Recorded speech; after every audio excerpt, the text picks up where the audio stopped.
Il y a plusieurs jours de cela, il y a une ado qui était exclue à cause de sa tenue vestimentaire. Ça a fait débat, mais il y a quand même une grosse majorité des gens qui ont compris le fait que sa tenue dérange. C'est que là, enfin oui voilà, sa tenue, on voit la moitié de son corps en fait, la moitié du haut de son corps. Alors effectivement, en vrai, là j'aurais pas le temps pour débattre autant, mais vraiment le débat est intéressant de savoir quelle est la limite en fait. Qui choisit? Parce qu'en fait, c'est comme la morale et comme le concept de bien et de mal. On sait tout ce qui est bien, ce qui est mal. Mais si on va commencer à jouer sur des exemples qui sont borderline, et ben c'est là qu'on va voir la sensibilité de chacun, où les gens seront plutôt à dire que c'est bon, plutôt à dire que c'est mal. Et donc là, sur la tenue vestimentaire, bah effectivement, quelqu'un qui est bien habillé normalement, comme la 99% de la population, par exemple, on dirait que c'est bien.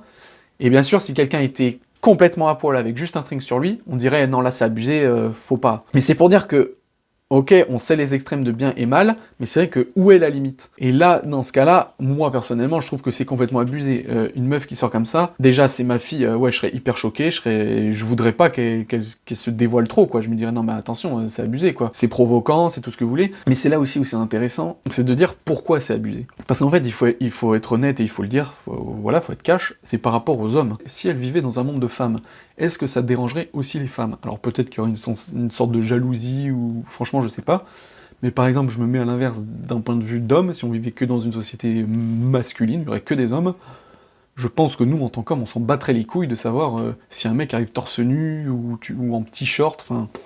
Vraiment, je pense que nous, on s'en battrait les couilles. Donc je ne sais pas pour les femmes, il faudrait faire des sondages, mais voilà, comme on vit dans une société où il y a l'homme et la femme, je ne parle pas des minorités de genre et de sexe, et ben voilà, l'homme est attiré par la femme et la femme est attirée par l'homme. Et en l'occurrence, surtout les hommes, on est attiré par le physique des femmes. C'est une des caractéristiques premières.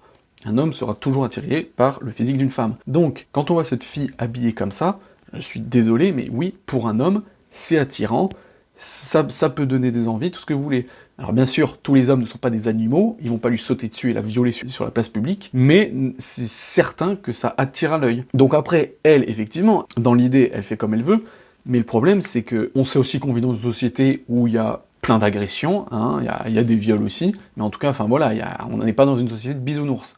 Donc le fait de dire ça, c'est aussi pour la protéger, c'est de se dire, meuf, si t'es habillée comme ça, ne va pas t'étonner d'avoir des problèmes après. Par contre, je ne dis pas que il faut excuser les agressions et le viol. S'il y a agression et viol sur elle, il faut punir les agresseurs et les violeurs. L'acte est interdit et répréhensible. Mais par contre, c'est un fait aussi, c'est une vérité, il faut arrêter de le cacher. C'est une vérité de dire que si elle est habillée comme ça, il y a beaucoup plus de chances qu'elle se fasse agresser ou violer par des enfoirés que si elle était habillée, couverte normalement.